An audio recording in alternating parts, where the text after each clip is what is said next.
Good morning. It's Monday. It's a little bit late in the day, but our first job is this discovery, or discover, as the front bonnet says. And we've got these brakes in today. So I did come back here last week for a service. The discs will just about go again. Yeah, the brake warning light is on the dash, and we'd done the rear brakes last. So we said, yeah, bring front pads as well with you. Check the fronts are fine. Rears, they're back down again, and they're evenly worn all the way round. And this has happened before on these rears. On this car, everything moves freely, there's no reason why these should be wearing a lot quicker than the fronts. But yeah, just gonna get cracking with it, and I'll show you once I'm finished. Right, just to show you how free everything is moving, that's that pad, that's that pad, and these are the sliders. See how easy they both slide? Don't know if you're picking that up, but so yeah, not really sure what causes these to wear down that quick.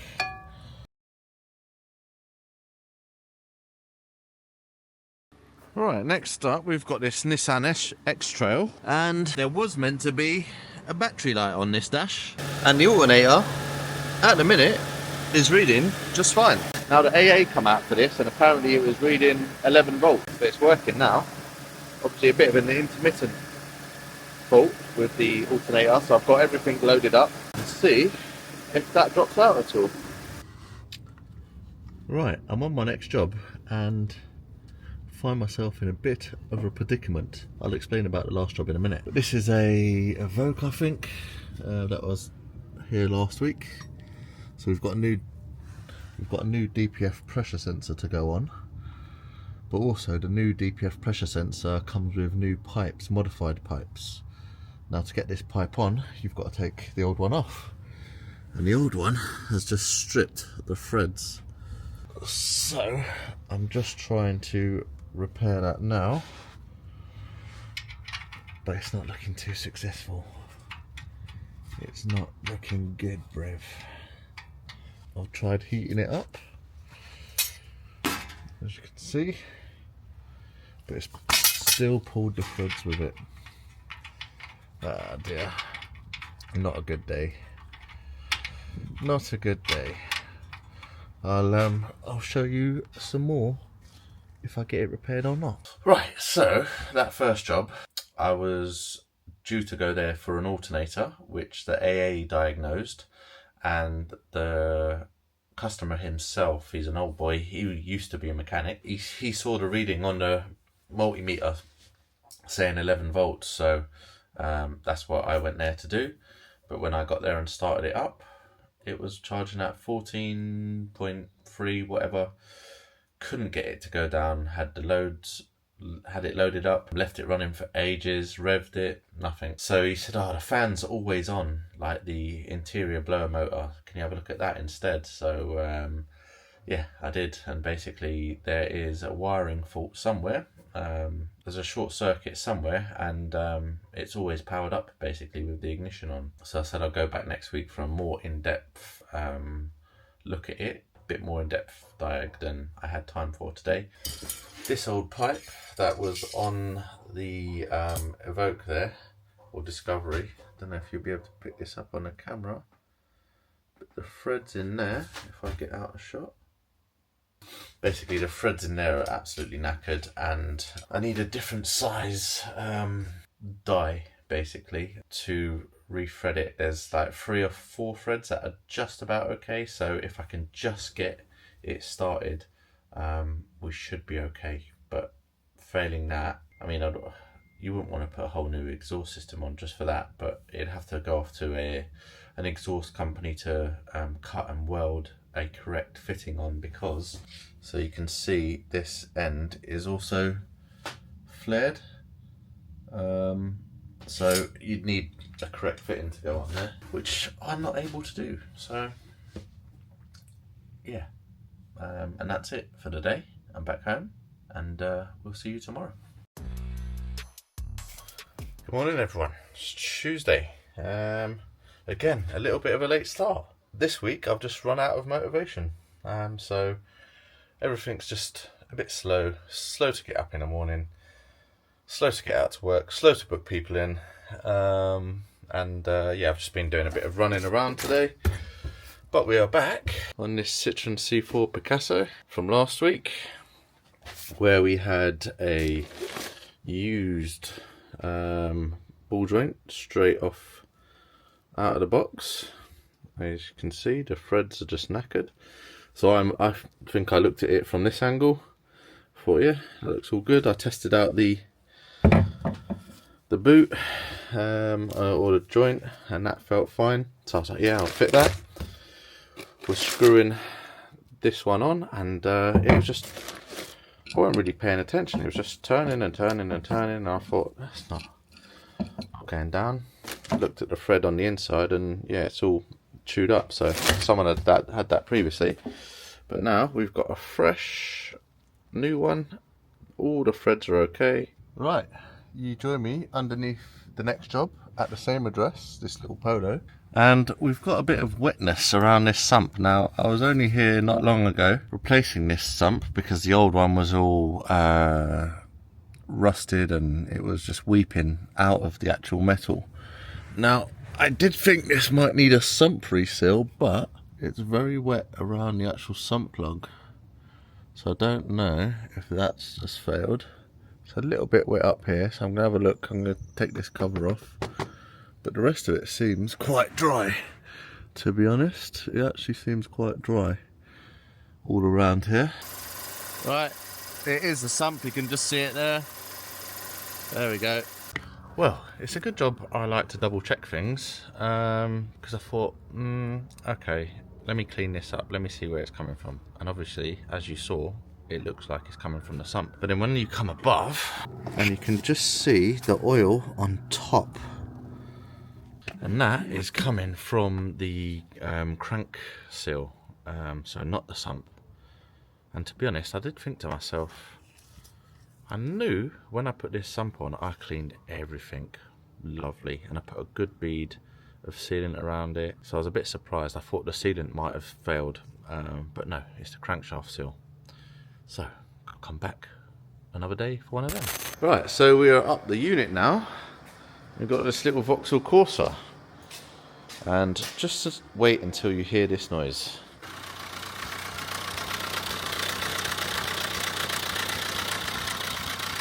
So these are the two fault codes we've got. Engine oil pressure control solenoid valve stuck and engine oil life exceeded. I've already checked the engine oil and it is just below the minimum. So obviously if you've got no oil, you're not going to have very good oil pressure. I've just stuck my head underneath, there's no oil leak. Now I did service this vehicle, but I'm just trying to figure out when I serviced it. I just need to check my records, but it could be a year ago or close to, or they might have done quite a bit of mileage since. So I'm just going to check that.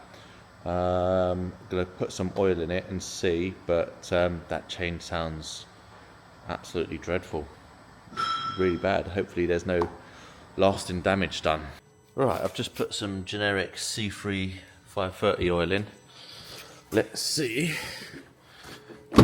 if that's made it quiet, because it was completely empty. Oh dear. Oh, no, it's quieted down.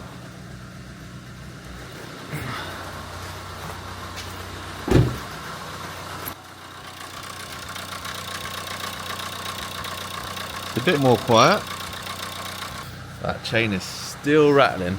So let's check the TopDon, because we should be able to still see the oil pressure on here. 3.8 bar at idle. That should be a lot higher. Right, I don't want to go anymore, but I think we're gonna have to take the sump off and have a look at that. Right, so taking the sump off of this, and the pickup strainer was clear as anything. The oil had a few sort of metal flakes in it, but really not a lot. I've got a price for a new timing chain and oil pump. The oil pump comes with the cover on these. These are a little Fiat engine, 1.3. multi-jet, and it's not cheap. The only place at the minute I can find the cover and the oil pump is from Vauxhall, and I think that was about £800. That's without the timing chain kit, without labour. Yeah, it's not going to be a cheap repair, this one. So going to get the bad news to the customer, see what he wants to do. It's a 17 plate, so what, that's 8 years old now. I don't know how much this is worth. I don't know, is it worth it? I don't know, we'll see. But that's it for the day. Yeah, like I said, it's going to be a bit of a quiet weekly vlog this week because I've just been super unmotivated. It's very difficult. A lot of you self-employed people, whether you're a mechanic, a plumber, whatever, it's very difficult to stay on your game all year round, and with this weather certainly doesn't help. So yeah, but I might be buying a Range Rover. I've got enough broken cars, but yeah, we'll see you tomorrow. Good morning everyone, it's Wednesday. What a lovely Wednesday it is. And we're back on this discovery with the chewed up Fred on Monday, but great success. I've managed to get that back on there. So I bought this new tap and die set, or this is a die, M14 by 1.5. I do not dare taking this back off because I spent ages just filing down the tip and then yeah, getting this on straight. As you can see, there's not much room up there, so I had to put that on like that. Obviously the handles aren't on it. Get it to a position where I can just about get a handle on, spin it a little bit, take the handle off, spin it a bit more, get the handle round here. Took a little while, but that is now tight. I've not tightened that right up just because I might need some movement, but that's on now. So all I've got to do is fit the rest of it, and hopefully, well then we should be able to read the DPF pressures properly. Right, so we are idling now, and I don't know if you can see, we've got 10 millibars of pressure. If I bring this up, it's a bit over. So we've got good pressures there now, and it's reading consistent, which it wasn't doing the other day. So we've got a nice little fix on our hands there. We've just got to tell it it's had a new pressure sensor actually. I haven't done that yet. Good morning everyone. It is Thursday and I've totally forgotten to film any of my first job. I was just plodding away. It's this Mercedes Sprinter that you would have seen maybe a week or two ago. Yeah, it's probably 2 weeks ago. I replaced a little coolant hose on it, and he said it's leaking again, or the van is leaking. But I've been here an hour and a half now, pressure tested it, ran it up to temperature, test drove it. I can't see any leaks anywhere. So, and the thing is, I can see coolant underneath where it had been leaking, and I can see marks on the floor, but I can't see, it's not dripping at the minute. So yeah, I don't know what to do. Don't know what to do with this one. But yeah, I just totally forgot to film. Yeah, it's been one of them weeks. I'm thinking about it, I might stop doing the weekly videos. They're a lot. They're a lot to do, they're a lot to film, a lot to edit. I know some of you enjoy it, and I'll still make videos obviously, but I'll do more day in the life and maybe try and do just one-off jobs. I've got someone starting on the 10th of March, so you know, he'll be with me on my van for a little bit, and then he'll go out on his own. So maybe once he's out on his own, can maybe do one job a day, but you know, film it properly. I don't know, we'll see. I've got to think of a different format maybe, like going forward. doing the weeklies. Mrs. Curbside is working 4 days a week again, whereas before, you know, she'd stopped working and she was doing all the editing and doing some curbside admin and things. So yeah, that's become a bit more tricky recently, but we'll get there. Right, on to the next job. We'll see you there. Right, on my next job, little Ford Fiesta, in for a pair of drive shafts, which came up on the MOT. Now, I could not get this one to fit. I've lined it all up and they're exactly the same, and I could not get that in. And I'm thinking, how am I struggling getting a drive shaft in? Now, I've counted the teeth. This one's got 22 and this new one has got 23, and that's why it's not fitting. And I've just messaged and they've said they don't supply one for an automatic. Now, this could be my fault. I just assumed when I went online to Omnipart that it would filter out this being an automatic. I should have known better. Drive shafts, let's have a look. So if we come down here, front axle left, shaft tech, front axle without bearing, manual transmission, front axle right, manual transmission. So this fully automatic one, out of stock, and this one's a manual. I totally forgot that this car was an automatic, so I guess that's my fault, not Eurocar parts on this occasion. Let's put it all back together. The actual boot isn't that bad. It came up on the MOT. I hadn't actually seen it, that the boot was deteriorated and leaking, but to be honest, it's just where the clip is on the CV boot on the inner bit, and it's not leaking that much. So I'll have to be back another day. Gonna put all this back together, and then I've got a nice easy battery to go fit. You know when it's just not your day or your week, your month, or even your year. So after that drive shaft debacle, I took on a battery job this morning. Took all the details down. I've gone to put the reg in to order the battery.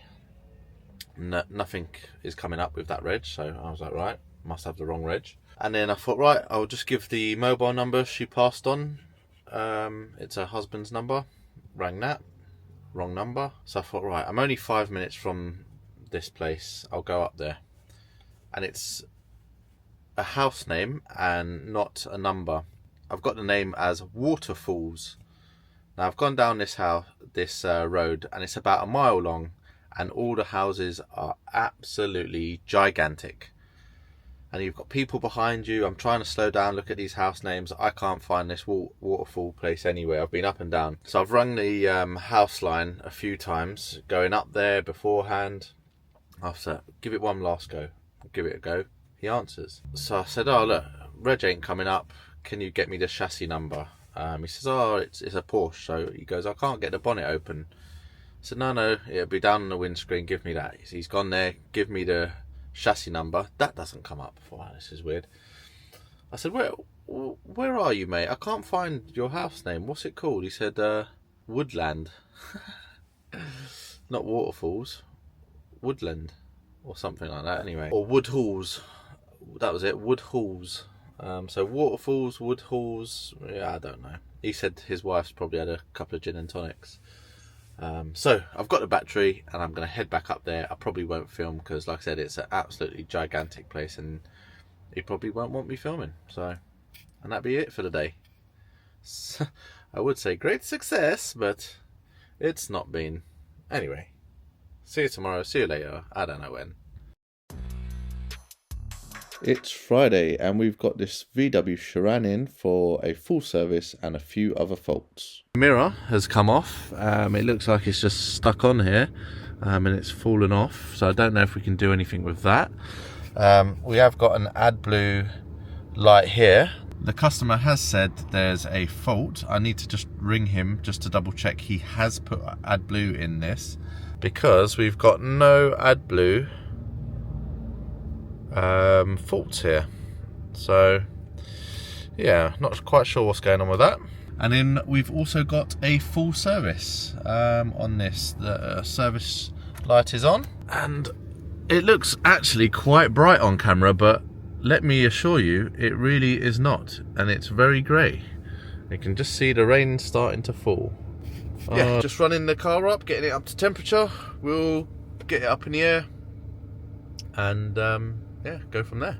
So, car's all warmed up, and the first thing I do, get it all jacked up on axle stands. So whilst that's draining, I'm gonna go around, have a look at the car, check for any faults, check the suspension, tyres, brakes, bushes, tyre pressures, and then we can move on to all the stuff at the top.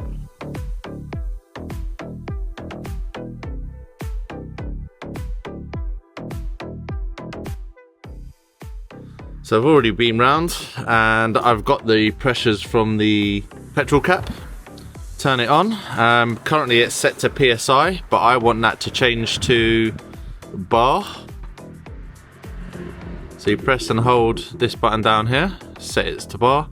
Now we're going to set the pressures, which as we've seen is 2.4 all round. So yeah, currently it's at 0 bar. So you can see this is currently, gives you a nice clear indication. This tyre is below what it should be, 1.9. So all we have to do is press. And this is the beautiful part about being mobile. It is now, don't know if we're going to pick it up anywhere. Let's turn you around. It is now hailing. Can you see the little ice drops? Great, love it. And there we go, all finished. So this is battery operated. There's no need for a cable, but it does come with a cable in case you forget to charge this up. I've now run mine low. I haven't actually charged this one up. I've used it a fair bit. As you can see, it's quite dirty. So yeah, if anybody fancies one of them, it's quite cheap. Keep it on your car. I'll leave a link in the description, and I believe they've given me a discount code as well, so I'll leave that there. Right, let's get on with the rest of the service. Right, so all of that's done now, and we're going to move to the oil filter, which is just down here on these. Now I've still got the sump plug out at the bottom, and I'm going to show you why. I'm just about to undo this oil filter, and watch how much oil then comes back out the bottom.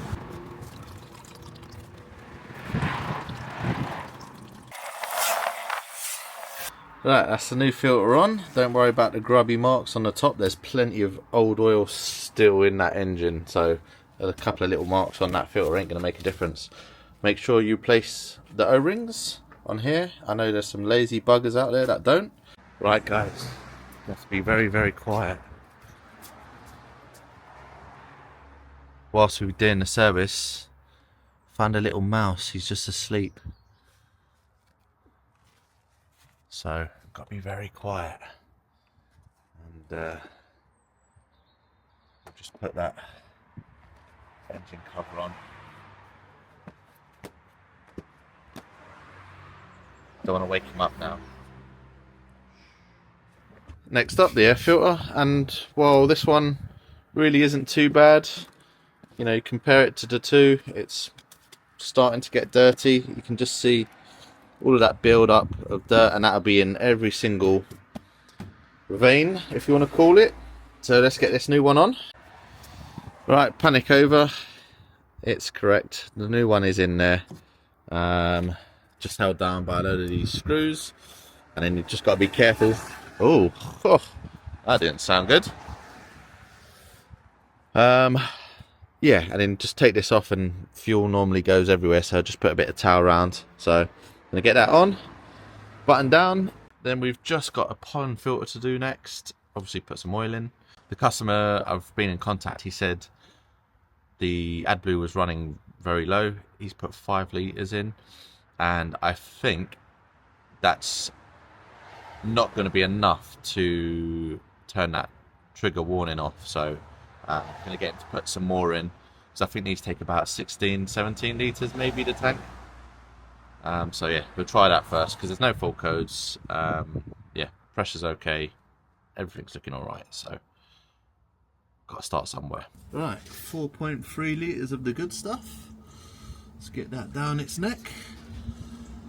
So all of that's done now, and as part of a full service we always check the battery, and for this we've got the TopDon V2200 Plus. So this is a jump starter, and also it comes with an app that you download. So we want to do a battery test. It's just there. This is an AGM battery on here.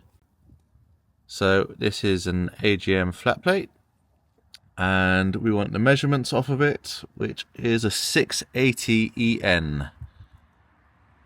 And click next. Please confirm the battery is fully charged. Well, we don't know that, but it's just carrying out a test now. So state of health it's given us is 23%. State of charge is 100%. The test value out of 680 is 329 amps. Battery voltage is good, obviously, because that's on it. And in the internal resistance, so we can save that. So we can add that to our photos. So that's also saved, and we can go up here, and if we wanted to, we can send it to the customer. And you've got other standard battery testing things on here. So you've got your cranking test, charging test. This will do it all. And yeah, like I said, it's a portable jump pack. And these are the specifications if anybody's interested. And again, I will leave a link in the description for it.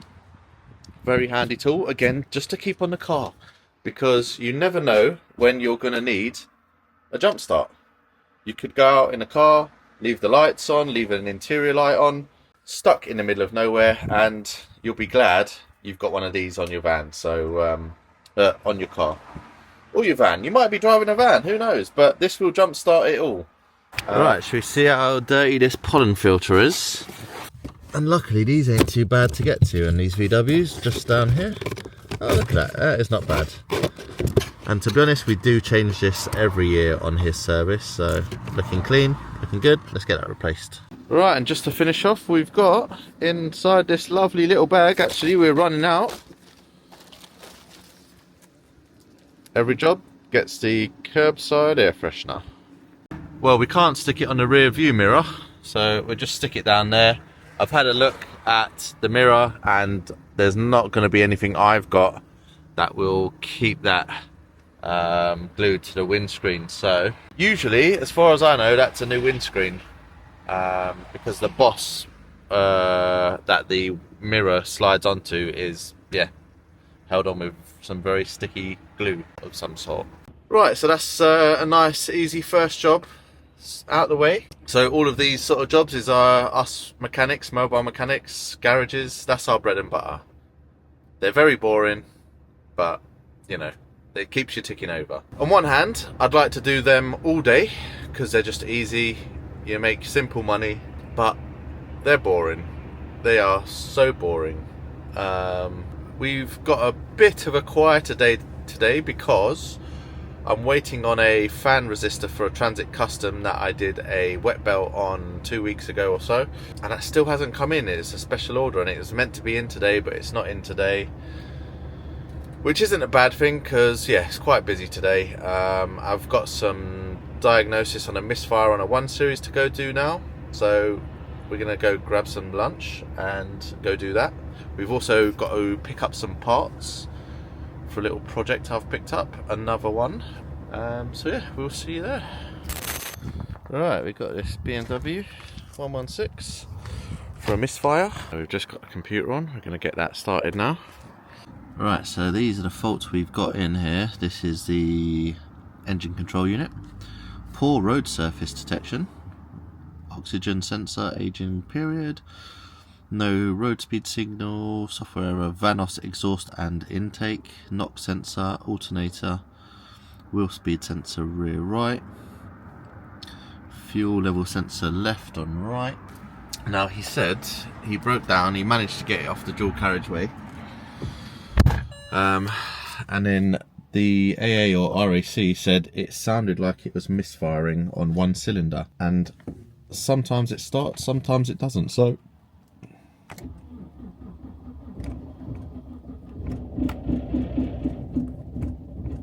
oh, don't know if you can hear that, but that is rough. Rough. Cool.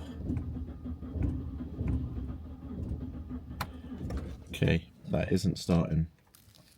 Right, hopefully you can hear me, because we are on quite a busy road, but because we've got those sensor fault codes, I thought I'd just take these out. This is the cam solenoid, and there is a bit of grit and dirt in there, so I'm going to try to clean that out and see if it improves at all.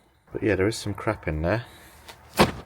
Right, so yeah, like I said, I thought I'd just try those two Vanos solenoids, because they can cause rough running issues, but they were fairly clean. So if I typed in one of those Vanos solenoid fault codes into Haynes, fluctuating engine speed, the engine switches to limp home mode, power loss, the engine performance is limited. So we've got all of that, and then we've got this fault code here. It's not focusing, there we go. Inlet camshaft position. If you go down there, cause incorrect valve timing, faulty chain tensioner. So it tells you to go for a test plan and get it running, but obviously we can't start the vehicle. If these values are correct, stop the engine, check the cylinder compression values, just blah blah blah blah. Check the timing, which to be honest we're not going to do on this vehicle. I'm pretty confident the chain is stretched, so yeah, there we go. Bad news, I'm afraid. Right, we are a few hours later actually now, up the unit. For you that don't know, I do have a unit that I keep drying. Don't know if I've mentioned that earlier in the video, but I came up here, there was an Evoque up here that was in for rear pads and discs and 2 calipers. A friend of mine, he was working on it, and his computer wouldn't talk to the car to reset the parking brake, so I came in, done that. My dad's just been up with his brand new S3, not brand new, new to him S3, he's just got that. There was just a bit of an exhaust blow, so they just hadn't put a clamp on, what they call it, a resonator delete. There's normally a resonator at the back, just before the back box, and a lot of people on those S3s, Golf Rs, they just put a straight pipe in. Doesn't perform any better, just sounds a bit nicer.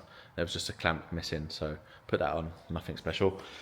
And that is it for the day. I was going to get my little project cheap Range Rover in, but yeah, it's getting late now. I might come back tomorrow and do a separate video on it. So if you've enjoyed this sort of content, please comment, like and subscribe. Share it with a friend.